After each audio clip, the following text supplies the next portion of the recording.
बीरबल की बकरी और अकबर की चालाकी। एक दिन अकबर अपने दरबार में बैठा हुआ था और अचानक दरबार का माहौल थोड़ा अजीब सा हो गया। दरबारियों की चर्चा एक ही मुद्दे पर थी। बीरबल की बकरी गायब हो गई थी। बीरबल, जो अकबर का सबसे प्रिय मंत्री था, एक दिन अपनी बकरी के साथ दरबार आया था और अब अचानक वही बकरी गायब हो गई थी। सभी लोग परेशान थे।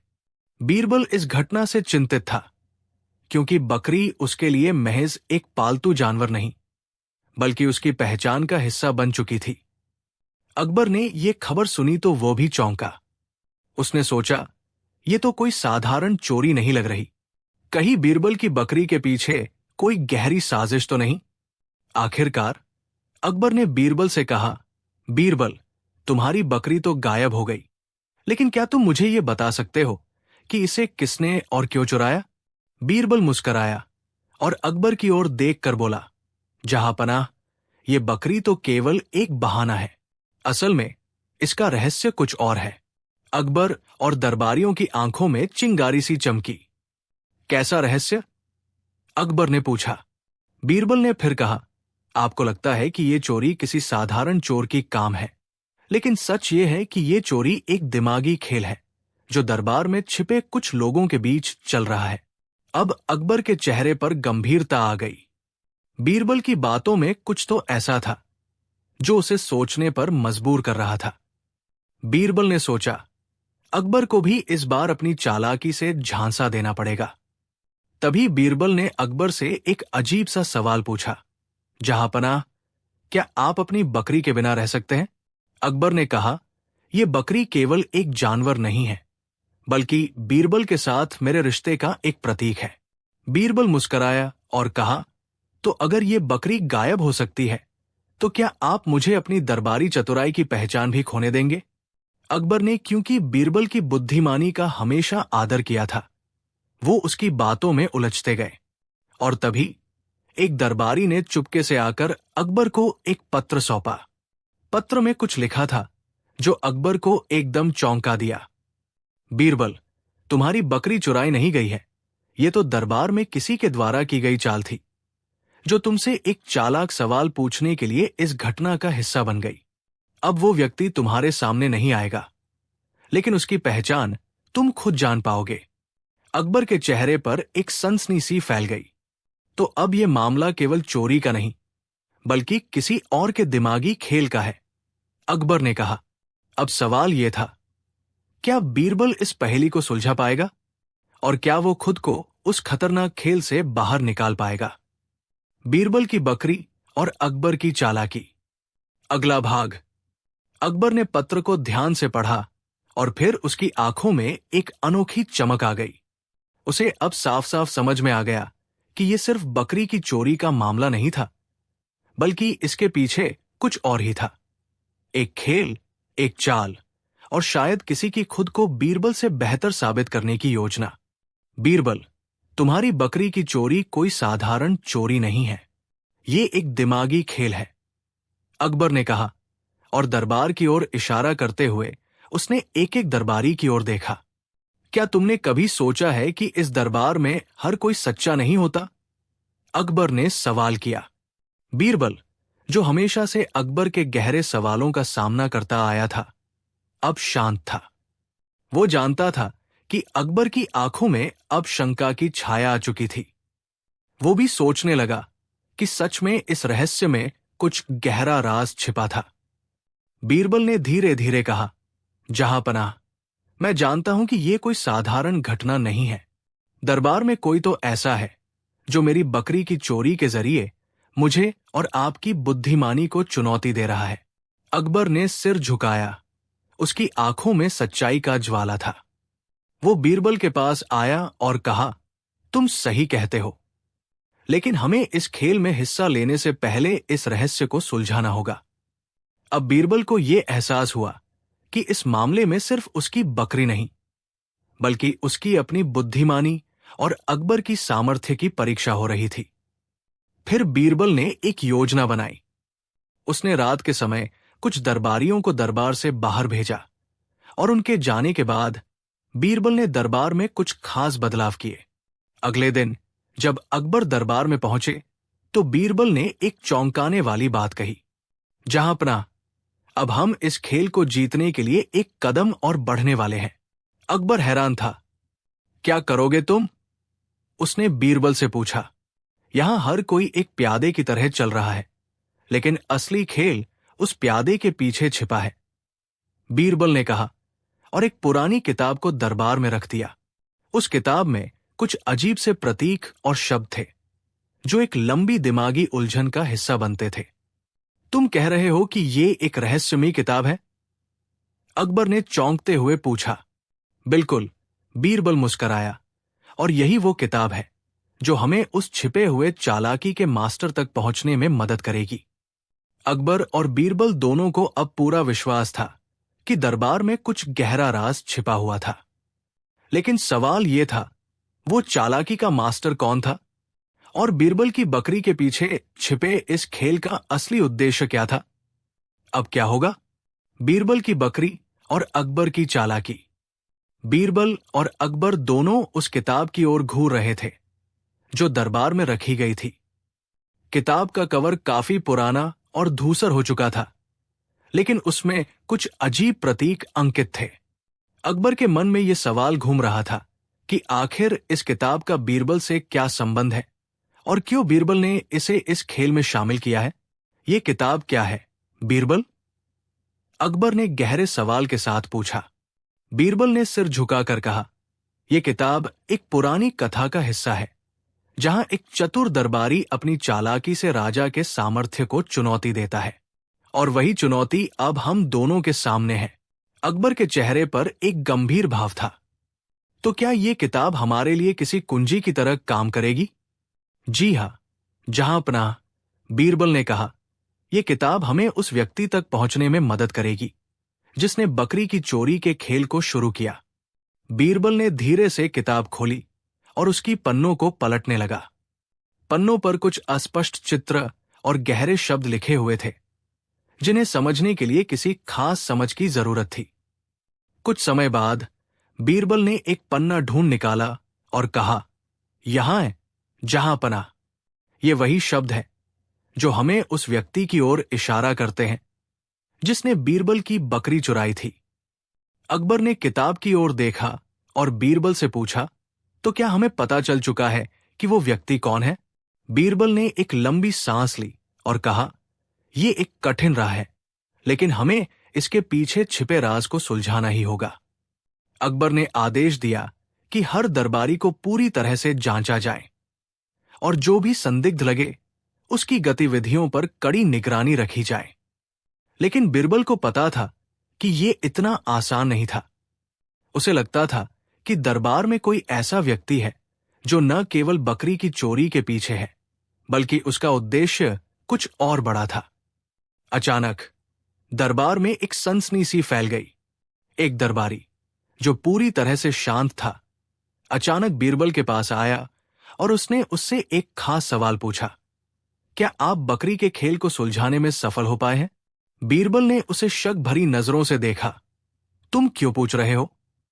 बस ऐसे ही, दरबारी ने मुस्कुराकर कहा, क्योंकि मैंने सुना है कि किसी ने अपनी चालाकी से अकबर के दरबार में एक नई चुनौती पेश की है। ये शब्द बीरबल के कानों में गूंज रहे थे।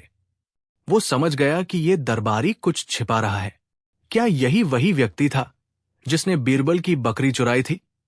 क्या वह दरबारी उस गहरे खेल का हिस्सा था जिसे बीरबल सुलझाने की कोशिश कर रहा था? क्या बीरबल और अकबर उस व्यक्ति को पहचान पाएंगे जिसने इस खेल को शुरू किया था? और क्या यह सिर्फ बकरी की चोरी का मामला था, या उसके पीछे एक और गहरा राज छिपा था? बीरबल की बकरी और अकबर की चालाक। बीरबल ने दरबारी के सवाल पर चुपचाप उसकी आंखों में देखा। यह दरबारी कुछ ज्यादा ही शांत था और उसके चेहरे पर एक अजीब सी मुस्कान थी। बीरबल की अनुभव की नजरें यह समझने लगी कि यह व्यक्ति कोई साधारण दरबारी नहीं था, बल्कि वह इस रहस्य का हिस्सा था। तुम क्या चाहते हो? बीरबल ने धीरे से पूछा। दरबारी ने मुस्कुराते हुए जवाब दिया, मैं सिर्फ यह जानना चाहता था कि क्या आप बकरी की चोरी का राज सुलझा पाए हैं?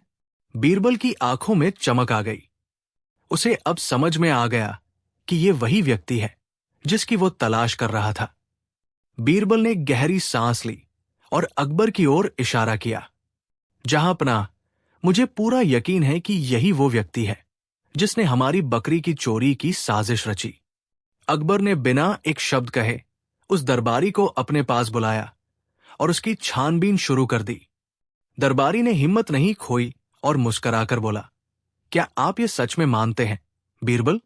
क्या ये किसी के लिए भी संभव है? हां, बिल्कुल, बीरबल ने कहा। आपने अपनी चालाकी से अकबर के दरबार को चुनौती दी है, लेकिन आप भूल गए कि इस दरबार में बीरबल है। दरबारी की मुस्कान थोड़ी फीकी पड़ गई और वो हड़बड़ाया हुआ दिखने लगा। वो जानता था कि अब उसे बचने का कोई रास्ता नहीं है। क्या तुम मानोगे कि तुमने जो किया वो गलत था? अकबर ने पूछा। दरबारी अब अपने हाथों को कांपते हुए देखकर बोला, आप सच कह रहे हैं जहांपनाह, मेरी योजना कभी इतनी दूर तक नहीं जाएगी। लेकिन क्यों? अकबर ने अगला सवाल पूछा, तुमने ये सब क्यों किया? दरबारी ने सिर झुकाया और धीरे से कहा, मुझे ये सब कुछ उस शर्त पर करना पड़ा था जो एक और दरबारी ने मुझसे रखी थी। वो व्यक्ति चाहता था कि मैं बकरी चुराऊं और इस पूरे खेल को उलझाऊं ताकि वो बीरबल को फंसा सके। बीरबल और अकबर एक दूसरे को देखते हुए समझ गए कि ये सिर्फ एक साधारण बकरी की चोरी नहीं थी, बल्कि दरबार में एक बड़ी साजिश छिपी हुई थी। तो उस दरबारी का नाम कौन था? बीरबल ने पूछा। दरबारी ने चुपचाप कहा, ये वो नाम है जिसे मैं नहीं जानता, क्योंकि वो शख्स हमेशा पर्दे के पीछे था। अकबर और बीरबल दोनों चुप हो गए। अब यह स्पष्ट था कि इस खेल के पीछे कोई बहुत बड़ा मास्टरमाइंड था जो पूरी योजना को अपनी चालों से चला रहा था। बीरबल को अब इस रहस्य को सुलझाने के लिए एक और कदम उठाना था। वो जानता था कि यह सिर्फ एक बकरी की चोरी नहीं थी, बल्कि दरबार की पूरी व्यवस्था को चुनौती देने वाला एक बड़ा खेल था। बीरबल की बकरी और अकबर की चालाकी। अब तक की घटनाओं ने बीरबल और अकबर दोनों को हैरान कर दिया था। बकरी की चोरी, दरबारियों की चुप्पी और सबसे बढ़कर वो छिपा हुआ मास्टरमाइंड जो सब कुछ खींच रहा था। ये सब मिलकर एक बड़ा रहस्य बन गए थे। बीरबल ने शांति से दरबारी को देखा, जिसने अब अपनी सच्चाई उगल दी थी। लेकिन उससे भी बड़ा सवाल उनके सामने था। वो अज्ञात शख्स कौन था जिसने इस पूरी साजिश को रचा था? तुम कहते हो कि तुम्हारे पीछे एक और दरबारी था जो पर्दे के पीछे खड़ा था, लेकिन उस दरबारी का नाम तुम नहीं जानते? अकबर ने पूछा। उसकी आवाज में अब गुस्सा और उलझन दोनों थे। दरबारी ने सिर झुकाया और फिर धीरे से कहा, उसका नाम मुझे कभी पता नहीं चला। वो हमेशा अपने चेहरे को छिपाकर बैठता था, लेकिन उसके इशारे पर ही मैंने ये सब किया। बीरबल के माथे पर बल पड़े। वो समझ गया था कि कोई बेहद चतुर व्यक्ति इस साजिश को चलाने के पीछे था और वो अब तक उन्हें धोखा देने में कामयाब था। अब बीरबल ने जो कदम उठाया वो बेहद महत्वपूर्ण था। जहांपनाह, बीरबल ने अकबर से कहा, हमें इस खेल को उलझाने की बजाय इसे सुलझाना होगा। हमें पहले उस दरबारी के बारे में ज्यादा जानकारी जुटानी होगी जो इस सब के पीछे है। अकबर ने सर हिलाया और कहा, लेकिन बीरबल, क्या तुम समझते हो कि यह सिर्फ एक दरबारी की चाल है या इससे कहीं बड़ा कुछ हो सकता है? बीरबल के मन में एक विचार आया। वो जानता था कि अकबर का सवाल बहुत सही था। क्या दरबारी सिर्फ एक मोहरा था या फिर उसके ऊपर कोई और बड़ा हाथ था? यह सिर्फ दरबारी की चाल नहीं हो सकती, बीरबल ने कहा। यह तो एक गहरी साजिश की तरह लगता है और मुझे पूरा यकीन है कि यह सब कुछ अकबर के दरबार की कमजोरियों को ढूंढने की कोशिश कर रहा है। अकबर ने गहरी सांस ली और फिर एक कठोर निर्णय लिया। तुम सही हो बीरबल, हमें अब और इंतजार नहीं करना चाहिए। हम उस छिपे हुए मास्टरमाइंड को ढूंढेंगे, चाहे हमें इसके लिए कितना भी वक्त लग जाए। जैसे ही अकबर और बीरबल ने साजिश को सुलझाने की दिशा में कदम बढ़ाया, दरबार में एक हलचल मच गई। दरबारी के बयान ने सभी को चौंका दिया था, और अब वे सब एक ऐसे खेल का हिस्सा थे जिसका अंत अभी तय नहीं था। लेकिन अचानक दरबार के एक कोने से एक गहरी आवाज आई। क्या तुम दोनों समझते हो कि तुम सचमुच सच्चाई तक पहुंच पाए हो? बीरबल और अकबर दोनों चौंक उठे। वो आवाज किसी और की नहीं, बल्कि उस छिपे हुए मास्टरमाइंड की थी। तुमने सही अंदाजा लगाया है बीरबल, वो आवाज फिर से आई। लेकिन तुम्हारी सच्चाई सिर्फ आधी है। असली खेल अब शुरू हुआ है। तो क्या बीरबल और अकबर इस गहरे रहस्य को सुलझा पाएंगे? दरबार की हवा अचानक एकदम ठंडी हो गई थी। अकबर और बीरबल दोनों उस रहस्यमय आवाज को सुनकर चौंक पड़े थे, जो अब उनके सामने एक और मुसीबत लेकर आई थी। वे दोनों जानते थे कि यह साधारण साजिश नहीं थी। कोई गहरी रणनीति उनके सामने थी, जो सिर्फ एक मामूली बकरी की चोरी से कहीं बड़ी और खतरनाक थी।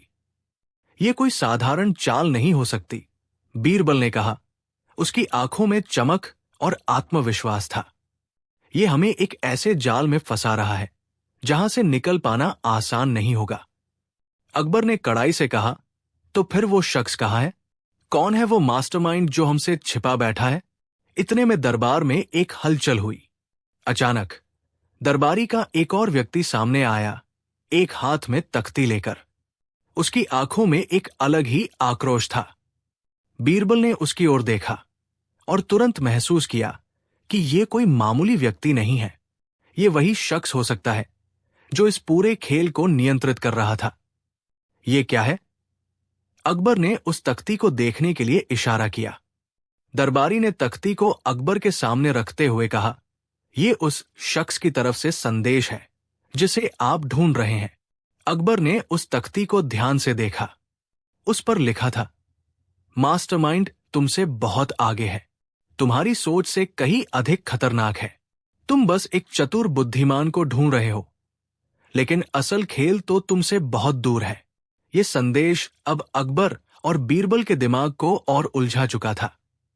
वे समझ गए थे कि यह सिर्फ बकरी की चोरी का मामला नहीं था, बल्कि एक ऐसा जाल था जिसमें पूरी सल्तनत को फंसाने की योजना बनाई गई थी। तो यह खेल अब हमारी सल्तनत तक पहुंच चुका है। अकबर ने चिंता के साथ कहा, क्या अब भी कुछ किया जा सकता है? बीरबल ने अपनी आंखों में गहरी सोच और आत्मविश्वास के साथ कहा, जहांपनाह, इस खेल को उलझाने से पहले हमें उसे अपनी चालों से हराना होगा। उसने एक बार फिर से उस दरबारी को देखा, जो अब पूरी तरह से असहज महसूस कर रहा था। फिर बीरबल ने धीरे से कहा, मुझे अब पूरा यकीन हो गया है कि यह सब खेल किसी और के इशारों पर चल रहा है। अकबर ने बीरबल से पूछा, क्या तुम जानते हो कि वो शख्स कौन है? इस खेल में अब एक और चाल है। बीरबल ने रहस्यमय तरीके से कहा, हम सब इस जाल में फंस चुके हैं, लेकिन हमें यह समझने की जरूरत है कि मास्टरमाइंड अब हमारे सामने है, लेकिन वो अभी छिपा हुआ है। कभी नहीं पहले बीरबल और अकबर इतने उलझे हुए नहीं थे। ये एक ऐसा रहस्य था जो उन्हें घेर रहा था, और उस रहस्य को सुलझाने का तरीका अब उन्हें खुद समझ में नहीं आ रहा था। अब क्या बीरबल और अकबर इस गहरे जाल से बाहर निकलने का तरीका ढूंढ पाएंगे? क्या वो मास्टरमाइंड जल्द ही सामने आएगा? दरबार में एक अजीब सी खामोशी छाई हुई थी। बीरबल और अकबर दोनों अब पूरी तरह से घेर लिए गए थे।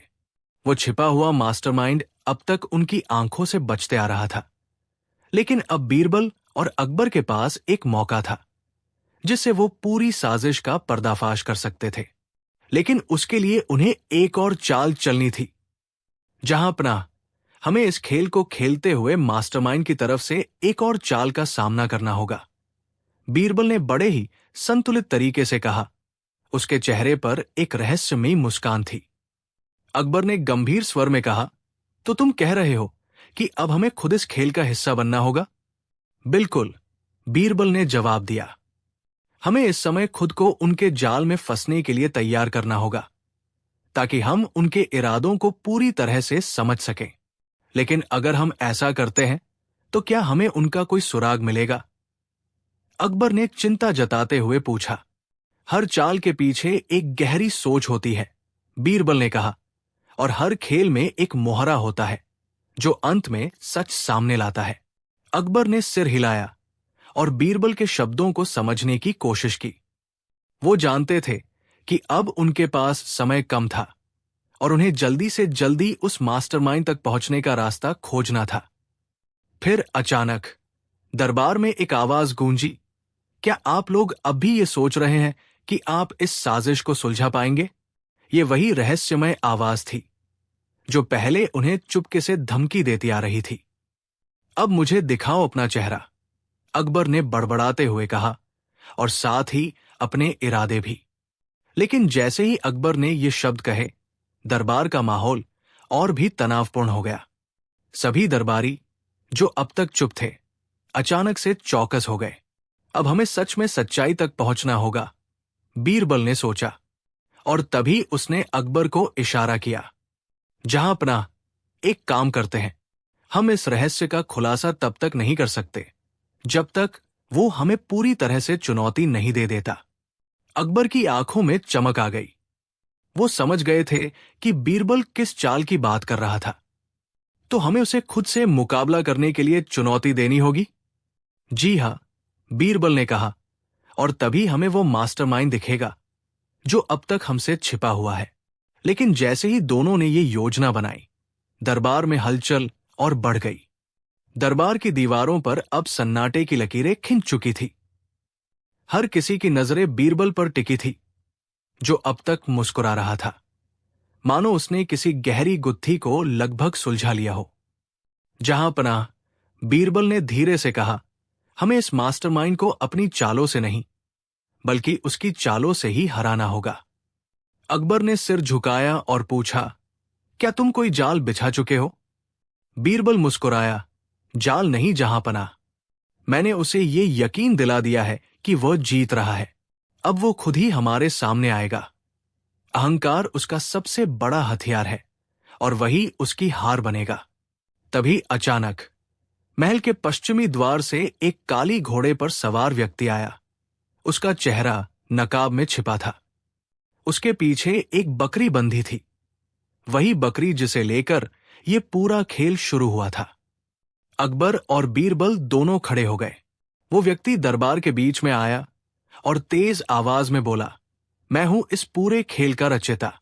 सारे दरबारी सन्न रह गए। क्यों? अकबर ने गरजती आवाज में पूछा, तुमने ये सब क्यों किया?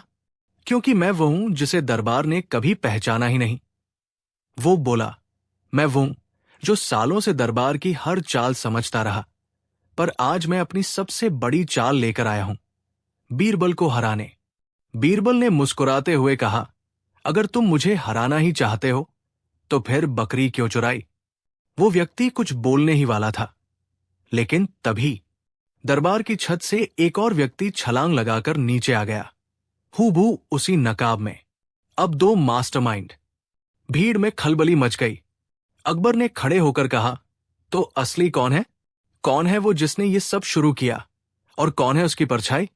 बीरबल चुपचाप दोनों को देखता रहा और फिर अपनी आंखें बंद कर ली, मानो कोई पुरानी गूंज सुन रहा हो। और तभी उसने एक दिशा में उंगली उठाई। पर किसकी ओर? असली मास्टरमाइंड कौन था? और बकरी के पीछे ऐसा कौन सा राज छिपा था जिसे दोनों चुराना चाहते थे? बीरबल की उंगली सीधी उठी उस नकाबपोश की ओर जो दाएं खड़ा था। सन्नाटा गूंज गया।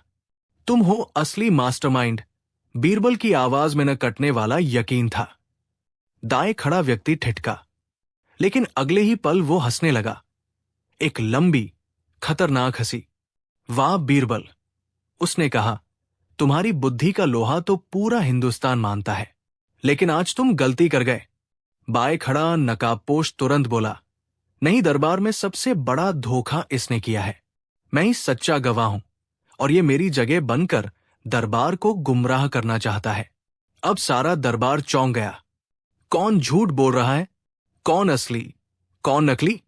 बीरबल ने अकबर की ओर देखा और मुस्कुराया, जहांपनाह, अब असली न्याय समय करेगा। लेकिन मैं एक आखिरी परीक्षा लूंगा। बीरबल ने जमीन से एक लोटा पानी उठाया, एक सूखा कपड़ा लिया और दोनों नकाबपोशों की तरफ बढ़ा। जो असली है वो ये समझ जाएगा कि मैं क्या करने जा रहा हूं, बीरबल ने कहा। पहले नकाबपोश ने कपड़े से चेहरा पोंछ लिया। उसका नकाब हट गया। नीचे से एक साधारण दरबारी का चेहरा निकला, जिसे कई लोग पहचानते थे। वो महल का हिसाब किताब देखने वाला बूढ़ा कागजी। ये तो सुल्तान मीर कागजी है, एक मंत्री चिल्लाया। दूसरे ने अपना नकाब खुद ही हटाया, लेकिन वो चेहरा चौंकाने वाला था। वो कोई और नहीं बल्कि अकबर की एक गुप्तचर सेना का भूतपूर्व सदस्य था, जिसे वर्षों पहले देशद्रोह के लिए निर्वासित कर दिया गया था। सारे दरबार की आंखें फटी की फटी रह गई। बीरबल ने धीरे से कहा, अब सब कुछ साफ हो गया। लेकिन नहीं, अभी सब कुछ नहीं। अकबर ने पूछा, क्या मतलब? बीरबल ने झुककर उस बकरी की रस्सी खोली, जो पूरी कहानी की जड़ थी। बकरी की गर्दन में एक ताबीज बंधा था। बीरबल ने उसे खोला। ताबीज के भीतर एक मुड़ा हुआ पुराना पर्चा था और उसमें लिखी थी एक रहस्यमयी लिपि। ये तो हमारी गुप्त शाही भाषा है, अकबर ने चौंकते हुए कहा। बीरबल ने पर्चा पढ़ा और पढ़ते ही उसकी आंखें चौड़ी हो गई। वो अकबर की तरफ मुड़ा और धीमे स्वर में कहा, जहांपनाह, ये बकरी उस गुप्त खजाने की कुंजी है, जिसके बारे में सिर्फ आपके दादा को पता था। लेकिन वो खजाना कहाँ है और उस पर कौन कौन नजर गड़ा चुका है? अकबर की आंखों में अचरज और चिंता दोनों चमक उठे। ये चिट्ठी मेरे दादा की लिखावट है, वो बुदबुदाया। बीरबल धीरे से सिर हिलाकर बोला, और इसमें एक संकेत है। खजाने का स्थान सिर्फ 5 शब्दों में छिपा है, लेकिन उन 5 शब्दों का अर्थ केवल वो समझ सकता है जिसने दरबार के भीतर दरबार देखा हो। दरबार के भीतर दरबार? अकबर चौंका। बीरबल ने रहस्यमयी मुस्कान के साथ जवाब दिया, एक गुप्त सभा जो वर्षों पहले महल के तहखाने में लगती थी। वहां केवल विशेष गुप्तचरों और दादा सुल्तान के विश्वास पात्रों को प्रवेश मिलता था। और आज वो दरबार फिर से जिंदा होने वाला है। इसी बीच बकरी की गर्दन से बंधी रस्सी अचानक खिंच गई। बकरी बेकाबू होकर महल के पिछवाड़े की ओर भागी। सब हैरान रह गए। बीरबल तेजी से उसके पीछे दौड़ा। बकरी एक बंद पड़े पत्थर के दरवाजे के सामने आकर रुक गई, जहां सालों से कोई नहीं गया था। बीरबल ने आगे बढ़कर पत्थर पर हाथ फेरा। उस पर वही शाही प्रतीक खुदा हुआ था जो चिट्ठी में बना था। तो ये वही जगह है, बीरबल ने फुसफुसाया, जहां से सब शुरू हुआ था। अकबर और मंत्री भी वहां पहुंचे। बीरबल ने अकबर की ओर देखा। अब समय आ गया है इस दरवाजे को खोलने का। लेकिन अंदर जो है वो सिर्फ खजाना नहीं, वो सच्चाई भी हो सकती है जो सदियों से छुपाई गई है। अकबर ने दरवाजे पर हाथ रखा और अचानक दरवाजा खुद ब खुद खुल गया। भीतर से एक अंधेरी सुरंग खुलती थी और उस सुरंग के मुहाने पर लाल स्याही से लिखा था, जो इस रास्ते में गया वो कभी वैसा नहीं लौटा।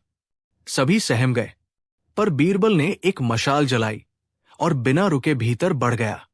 अकबर भी उसके पीछे चल पड़ा। मंत्री और सैनिक पीछे रह गए।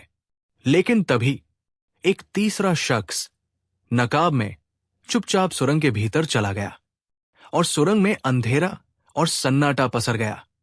अब कौन है ये तीसरा नकाबपोश? क्या बीरबल और अकबर किसी जाल में फंसने जा रहे हैं? और उस भूली हुई चिट्ठी में छिपी सच्चाई क्या पूरे साम्राज्य की नींव हिला देगी? सुरंग के भीतर नमी और रहस्य की मिलीली गंध थी। बीरबल की मशाल की लौ कांप रही थी, जैसे दीवारों पर छिपे सच से डर रही हो। अकबर चुपचाप उसके पीछे चल रहे थे, लेकिन हर कदम पर उनके मन में एक ही सवाल गूंज रहा था, आखिर मेरे दादा ने क्या छुपाया था जो आज तक किसी को न बताया गया? हवा में एक धीमी सी सरसराहट थी। बीरबल रुक गया। जहांपनाह, हमें अकेले नहीं छोड़ा गया है। अकबर चौंके, तुम्हें कैसे पता? बीरबल ने मशाल ऊंची की। सामने की दीवार पर किसी की परछाई हिल रही थी, लेकिन वहां कोई नहीं था। छाया बिना देह के नहीं होती, और अगर दिखे तो वह या तो भ्रम होती है या भूत। बीरबल ने मुस्कुराते हुए कहा, पर मुझे भ्रम नहीं होता। तभी एक रहस्यमय आवाज गूंजी, बीरबल, तुम्हारी बुद्धि की कहानियां बहुत सुनी हैं, अब देखेंगे क्या तुम सच की कीमत चुका सकते हो। अकबर ने तलवार खींच ली। कौन है वहां? अचानक दीवार पर लगे एक पत्थर से एक गुप्त द्वार खुला, और वहां खड़ा था वही नकाबपोश तीसरा आदमी। लेकिन इस बार उसके हाथ में एक वही चिट्ठी थी जो बीरबल ने पहले पढ़ी थी। तुम दोनों बहुत दूर चले आए हो, उसने कहा, लेकिन अब तुम्हें वो जानना पड़ेगा जो तुम्हें कभी जानना नहीं चाहिए था। बीरबल ने तीखी नजर से उसे देखा। तो तुम ही हो छाया में छिपा सच? कौन हो तुम? उसने धीरे से नकाब हटाया, और वो चेहरा देखकर अकबर एक कदम पीछे हट गए, क्योंकि वो कोई और नहीं बल्कि स्वयं बादशाह हुमायूं के पुराने वजीर मुल्ला शरीफ का पोता था, जिसे मुगल गद्दी के राज पता थे। मेरे दादा ने तुम्हारे दादा की वफादारी की सजा भुगती थी, उसने कहा, और अब मैं वो गलती सुधारने आया हूं।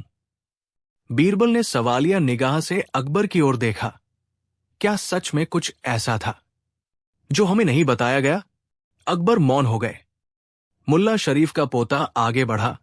चिट्ठी में जो 5 शब्द थे वो सिर्फ खजाने की ओर नहीं बल्कि उस सच की ओर इशारा करते हैं जो इस सल्तनत की बुनियाद को झकझोर सकता है।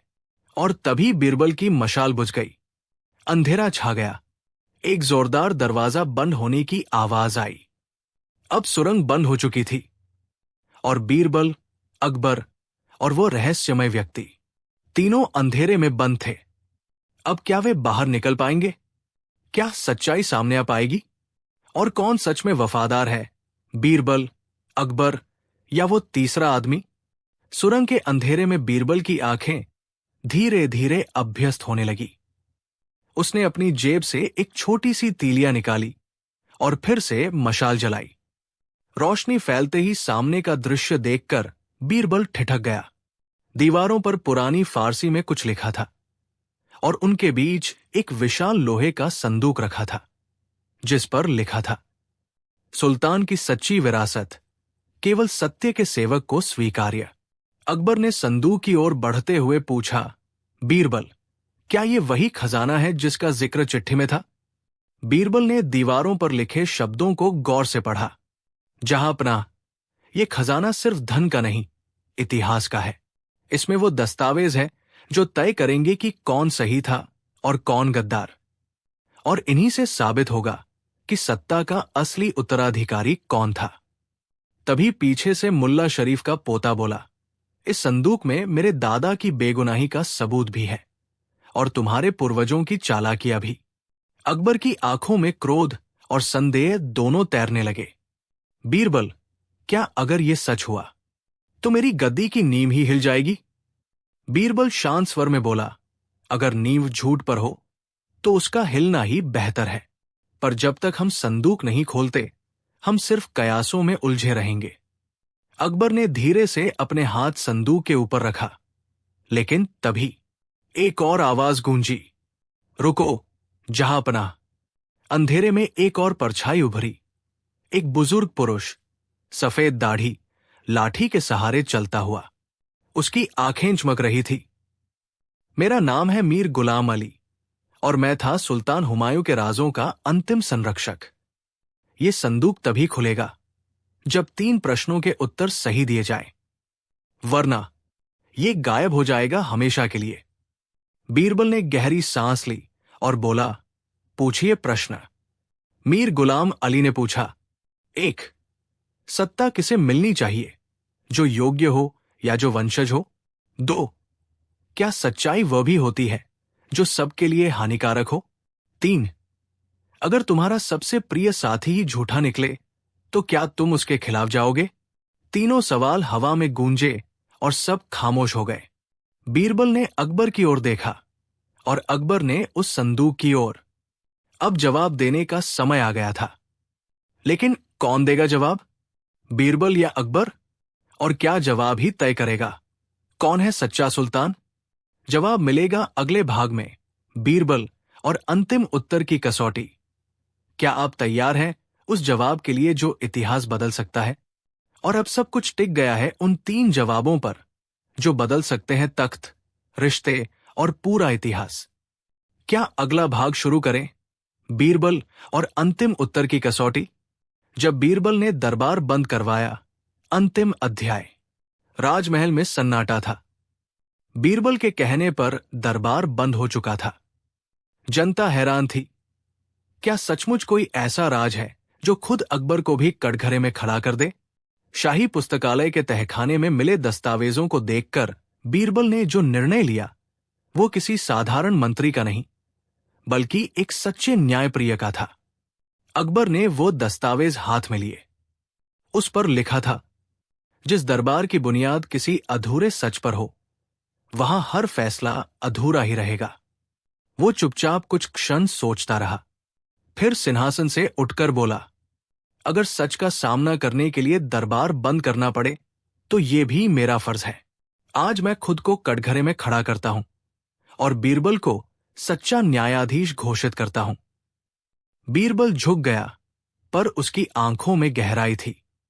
उसने कहा, जहांपनाह, ये आखिरी नहीं, पहला कदम है, क्योंकि जब तक सच की परतें खुलेंगी तब तक दरबार की आत्मा भी मुक्त नहीं होगी। फिर महीनों बीत गए, न कोई दरबार, न कोई फैसला, पर हर गलियारे में एक बात गूंज रही थी। राजा ने अपने ही खिलाफ फैसला दिया और बीरबल ने इंसाफ को तख्त से ऊपर रखा। आखिर एक दिन जब चांदनी रात में महल के झरोखे से बीरबल बाहर देख रहा था, अकबर उसके पास आया और मुस्कुराकर बोला, तो बीरबल, क्या अब दरबार दोबारा खोला जाए? बीरबल ने धीरे से सिर हिलाया, हाथ जहांपनाह, अब दरबार न्याय का होगा, रिवाज का नहीं। दोनों मुस्कुराए और इतिहास में वो दिन दर्ज हो गया जिस दिन एक बादशाह ने दरबार बंद किया और फिर एक इंसान ने उसे न्याय से खोला। सीख, जब सच्चाई का सामना करने का साहस हो तभी कोई बादशाह असली राजा होता है, और जब सत्ता खुद को न्याय के नीचे रख दे तभी दरबार असली दरबार बनता है। बीरबल और मच्छर का मुकदमा। एक दिन अकबर के दरबार में बड़े ही अजीब हालात पैदा हो गए। दरबार में सभी दरबारी और मंत्री अपनी अपनी बातों में व्यस्त थे। तभी अचानक दरवाजे से एक अजीब सा शोर सुनाई दिया। सब चौंक कर देखने लगे कि कौन आया है। दरबार में एक व्यक्ति घुसा जो हाथ में एक छोटी सी पेटी लिए हुआ था और उसकी आंखों में कोई गहरी चिंता थी। क्या है ये? अकबर ने उसकी ओर इशारा करते हुए पूछा। वो व्यक्ति कुछ घबराया हुआ सा था, लेकिन फिर साहस बटोर कर बोला, महाराज, मुझे न्याय चाहिए। ये मुकदमा बहुत ही अहम है। अकबर ने मुंह में हल्की मुस्कान के साथ कहा, किसके खिलाफ मुकदमा है? मच्छर के खिलाफ, उस व्यक्ति ने चौंका कर जवाब दिया। अब तो पूरे दरबार में हलचल मच गई। मच्छर के खिलाफ? अकबर और सारे दरबारी अवाक रह गए। बताओ, क्या मामला है? वो व्यक्ति बोला, महाराज, ये मच्छर मेरा सबसे बड़ा दुश्मन है। रात भर मुझे परेशान करता है। मैं सो नहीं सकता और अब वो मुझे मारने की धमकी भी दे रहा है। सभी दरबारी हंसी रोक नहीं पाए। बीरबल, जो हमेशा शांत और गंभीर रहता था, मुस्कराया और बोला, मुझे लगता है ये मामला हमारे दरबार के लिए बिल्कुल नया है। अकबर ने बीरबल को देखा और कहा, बीरबल, तुम तो हर समस्या का हल ढूंढ ही लेते हो। क्या तुम्हारे पास कोई उपाय है इस मच्छर के खिलाफ? बीरबल ने एक पल सोचा और फिर जवाब दिया, महाराज, मुझे लगता है कि हम इस मच्छर का मुकदमा एक मजेदार तरीके से हल कर सकते हैं। कैसे? अकबर ने उत्सुकता से पूछा। बीरबल ने मुस्कुराते हुए कहा, मैं मच्छर को अदालत में बुलवाऊंगा और उसे सीधे सवाल पूछूंगा।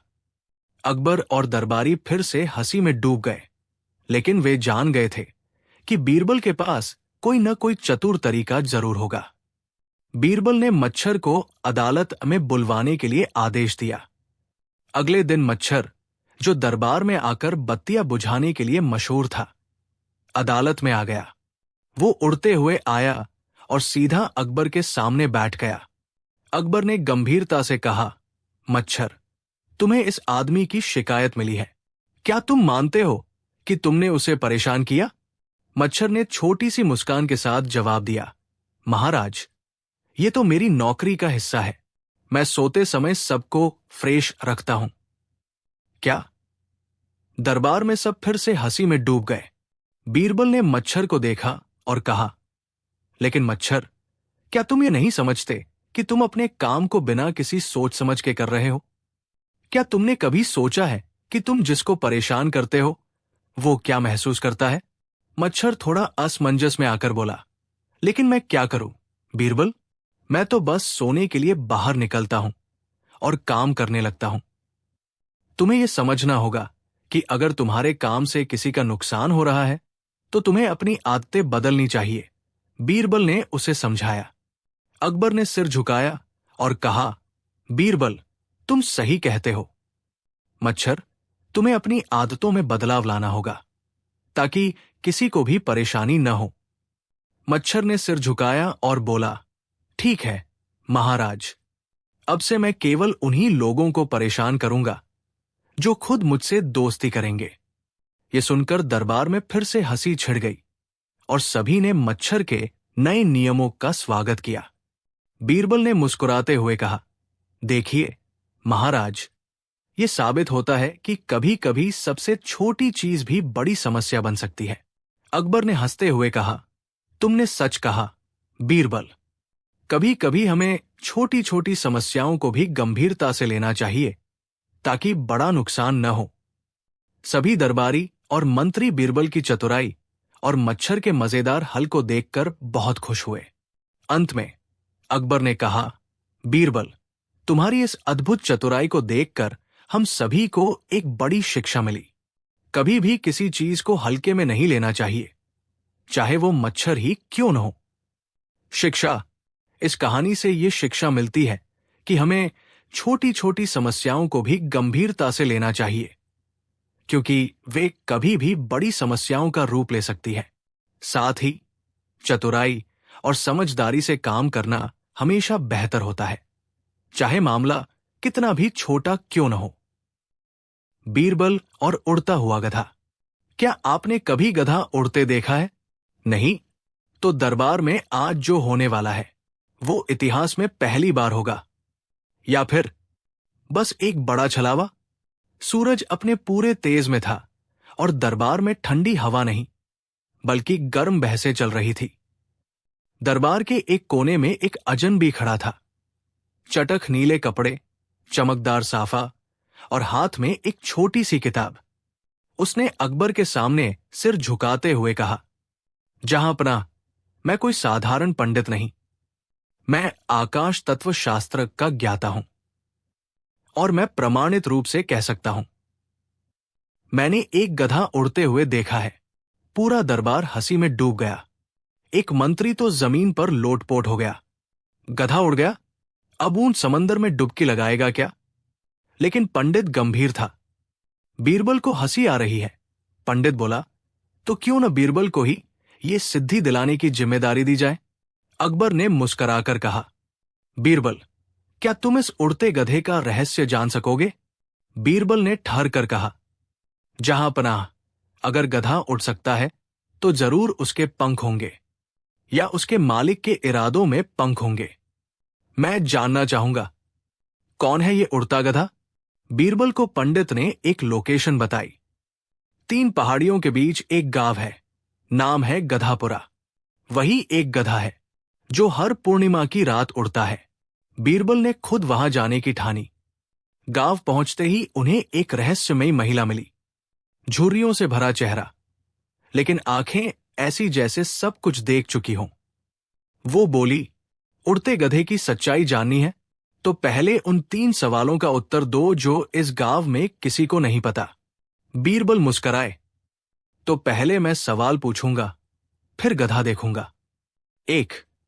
गांव में हर तीसरे आदमी का नाम गणेश क्यों है, लेकिन कोई मंदिर नहीं? 2. गांव में कोई बच्चा नहीं दिखता, पर हर घर में झूला क्यों है? 3। और सबसे बड़ी बात, गधा सिर्फ उसी रात उड़ता है जब कोई नया आदमी गांव में आता है।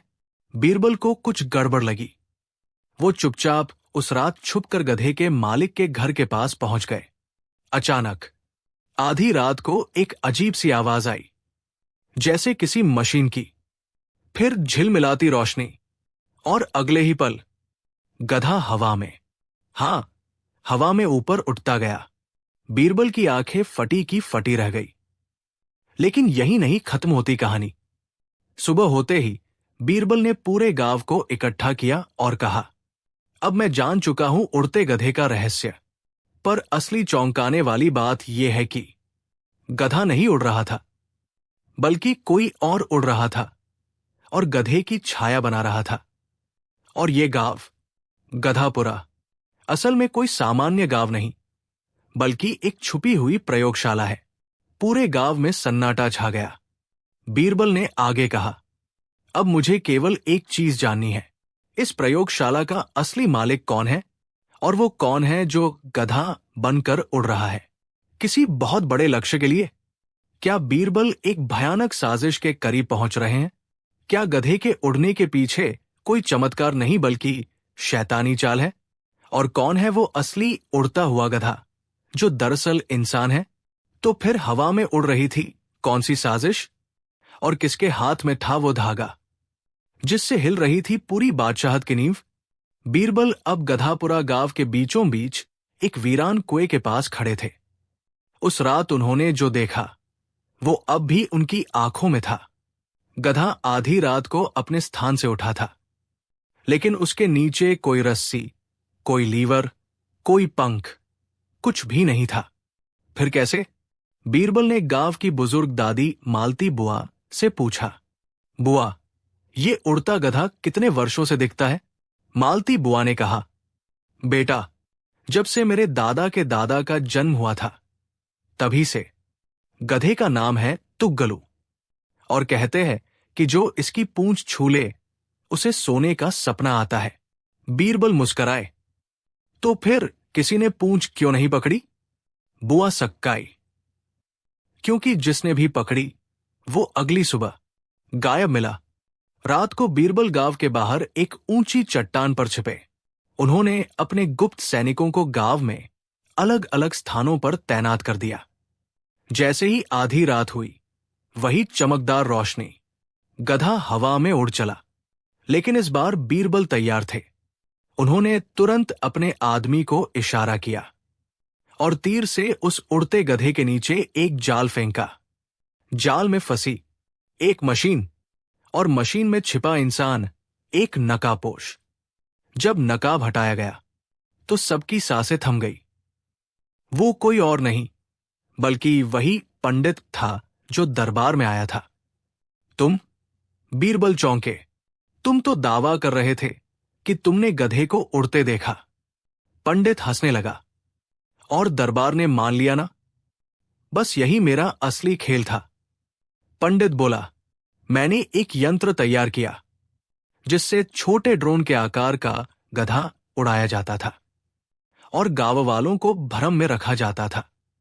जिस दिन कोई नया आदमी गांव आता, हम उसे डराकर भगा देते, पर असल काम होता था इस गांव के नीचे छिपे खजाने को खोदना। बीरबल चौंक गए। कैसा खजाना? पंडित ने गुस्से में कहा, शेरशाह सूरी के समय का छिपा खजाना, जिसे बस मैं और मेरे साथियों को ही पता था। बीरबल ने आदेश दिया, गांव के नीचे खुदाई हो, लेकिन दरबार की देखरेख में। 3 दिन में वहां से निकली एक पुरानी धातु की संदूक, जिसमें सोने की मूर्तियां, पुराने ताम्रपत्र और एक बेहद रहस्यमयी लाल पत्थर था। बीरबल ने उसे हाथ में लिया और बोला, यह पत्थर कुछ और है। इसका रंग, इसका कंपन, यह किसी साधारण खजाने का हिस्सा नहीं हो सकता। बीरबल जब वो लाल पत्थर लेकर दरबार पहुंचे तो एक राज ज्योतिषी ने देखते ही कहा, जहां पनाह, यह कोई साधारण पत्थर नहीं, ये यंत्र ग्रह का चिन्ह है, और जिस हाथ में ये चमके वो आदमी राजा नहीं राज्य विजेता बनता है। पर ध्यान रहे, जहां ये पत्थर होगा वहां एक और रक्षक आत्मा जागेगी, जो सो रही है पिछले 700 वर्षों से। बीरबल ने अकबर की ओर देखा और कहा, जहांपनाह, एक झूठ से हमने एक साजिश खोली, पर अब जो पत्थर हमारे हाथ में है वो एक नई कहानी की शुरुआत है। और तभी महल के उत्तर द्वार से आया एक पत्र। मैं आ रहा हूं उस पत्थर के लिए जिससे मेरे पूर्वजों ने पूरे हिंदुस्तान को झुकाया था। तैयार रहो, राजा कालदत्त लौट रहा है। तो क्या है इस रहस्यमयी राजा का सच? क्या राजा कालदत्त कोई भविष्य का खतरा है या फिर बीते युग का पुनर्जन्म? और क्या उड़ता गधा सिर्फ एक शुरुआत थी किसी और भी बड़े षड्यंत्र की? देखिए अगला भाग, बीरबल और कालदत्त का अभिशप्त पत्थर। लाल पत्थर को बीरबल ने एक चांदी की डिबिया में बंद करके महल के विशेष कक्ष में रखवा दिया। अकबर अब शांत नहीं थे। उन्होंने कहा, बीरबल, अब मुझे इस पत्थर से डर लगने लगा है। जिस दिन ये आया उसी दिन दरबार में अजीब घटनाएं होने लगी। बीरबल बोले, जहांपनाह, डर तो अज्ञान से उपजता है और मैं उस अंधकार को मिटाने ही निकला हूं। पेटी में से निकला पुराना राजपत्र। उसी संदूक में एक पुराना ताम्रपत्र भी था जिस पर अद्भुत लिपि में कुछ लिखा था। बीरबल ने उसे दिल्ली के एक रहस्यमय पंडित मालगणाचार्य के पास भिजवाया, जो ब्रह्मलिपि पढ़ने में निपुण था। 3 दिन बाद जवाब आया, ये कोई ताम्रपत्र नहीं, ये समयसंधान यंत्र की चाबी है और इसका उपयोग केवल वही कर सकता है जिसके भाग्य में सत्य और तर्क दोनों हों। एक रात महल के पूर्व द्वार पर एक सवार आया। उसने काले वस्त्र पहने थे, उसके घोड़े की आंखें चमक रही थी और उसके पास कोई हथियार नहीं था, सिर्फ एक पुरानी मुहर। मेरा नाम है राजा कालदत्त, मैं वो हूं जिसे इतिहास ने मिटा दिया, लेकिन पत्थर ने फिर से जगा दिया। अकबर क्रोधित हो उठे। झूठा आदमी अपने को राजा बताता है। पर बीरबल शांत थे। उन्होंने कहा, राजा कालदत्त, अगर तुम सच में वही हो तो साबित करो कि यह पत्थर तुम्हारा है। सच या छल? कालदत्त ने पत्थर को हाथ में लिया और चमत्कार हो गया। पत्थर लाल से नीला हो गया और हवा में तैरने लगा। फिर उसने एक तेज आवाज निकाली। प्राचीन शपथ जागृत हुई। जिसने पत्थर को छुआ उसकी आत्मा अब काल के द्वार पर खड़ी है। अकबर और सभी दरबारी स्तब्ध। बीरबल बोले, अगर ये सच है तो सवाल ये है, तुम जागे क्यों? किसके कहने पर? और अब क्या चाहते हो? कालदत्त बोला, मैं शेरशाह का गुप्त प्रतिद्वंदी था। मुझे बंदी बनाया गया और मेरी आत्मा को इस पत्थर में बांध दिया गया। अब मैं लौटा हूं अपने अधूरे युद्ध को पूरा करने और वो राज वापस लेने जिसे मेरे हाथों से छीना गया था। बीरबल ने उसकी आंखों में देखा। और क्या तुम्हें लगा हम तुम्हें ये सब करने देंगे? कालदत्त मुस्कराया, अगर नहीं तो फिर मिलिए उससे जो अब भी पत्थर की रक्षा करता है। पश्चिम की गुफाओं में छिपा एक शापित प्रहरी। एक और नया रहस्य खुलता है। बीरबल ने उसी रात दरबार से एक गुप्त दल रवाना किया पश्चिम दिशा की ओर, गुफाओं का रहस्य जानने। और जैसे ही वो गुफा पहुंचे, एक भयानक गर्जना हुई। गुफा के भीतर दीवार पर उभरा एक चेहरा जो बोल रहा था, जो भी पत्थर के रहस्य को उजागर करेगा वो अपने ही सवालों में उलझ जाएगा। अंतिम मोड़ और अगला भाग। बीरबल ने पत्थर को हाथ में लिया, पर इस बार कुछ अजीब हुआ। एक और दृश्य उभरा। अकबर का दरबार उजड़ा हुआ, सिंहासन खाली और एक नया झंडा लहरा रहा था। तो क्या कालदत्त सच में जीत जाएगा या बीरबल कोई नई चाल चलेंगे? और कौन है ये शापित प्रहरी जो पत्थर के रहस्य को जानता है? बीरबल और उड़ता हुआ गधा, अंतिम भाग। पिछली कड़ी में राजा अकबर के दरबार में एक चालाक पंडित आया था जिसने दावा किया कि वो गधे को उड़ाना जानता है। बीरबल ने शर्त रखी, अगर 1 महीने में गधा उड़ गया तो इनाम मिलेगा, वरना पंडित को जेल की हवा खानी पड़ेगी। महीने की अंतिम सुबह दरबार में हलचल। पूरा दरबार इस दिलचस्प खेल को देखने को आतुर था। कईयों को लगता था कि पंडित भाग जाएगा, कुछ को लगता था कि वो कोई तिकड़म लगाएगा। और फिर पंडित दरबार पहुंचा। हाथ में वही गधा, गले में फूलों की माला और एक बड़ा सा रुमाल बांध रखा था गधे की पीठ पर। अकबर मुस्कराए, तो पंडित जी, उड़ान भरने का समय आ गया। पंडित झुका, जहांपनाह, पहले बीरबल जी गधे से कुछ कहें। वो तभी उड़ता है जब कोई बुद्धिमान उसे हिम्मत दे। बीरबल मुस्कराए, ऐ गधे, उड़ जा, अब तुझे कोई रोक नहीं सकता। पंडित ने एक मंत्र पढ़ा और गधे को धीरे से धक्का दिया। गधा टस से मस नहीं हुआ। पंडित बोला, शायद इसे बादाम कम मिले हैं। दरबार में बादाम लाए। लोग हंसने लगे। अकबर ने मुस्कराते हुए कहा, बीरबल, अब इस पाखंडी को उसकी जगह दिखाओ। बीरबल गधे के पास गए और धीरे से उसकी पीठ से रुमाल हटाया। नीचे कुछ पंखों के टुकड़े बंधे थे और गधे के नीचे एक छोटा सा पहिएदार तख्ता। बीरबल बोले, जहांपनाह, ये गधा नहीं उड़ता, इसे खिसकाया जाता है। पंडित जी ने इसे उड़ते गधे का नाम दिया है, लेकिन असल में ये सरकता हुआ धोखा है। पंडित हक्का बक्का रह गया। अकबर हंसे, बीरबल, तुम्हारी बुद्धि को सलाम है। और पंडित, अब तुम्हारी अगली उड़ान जेल की ओर होगी।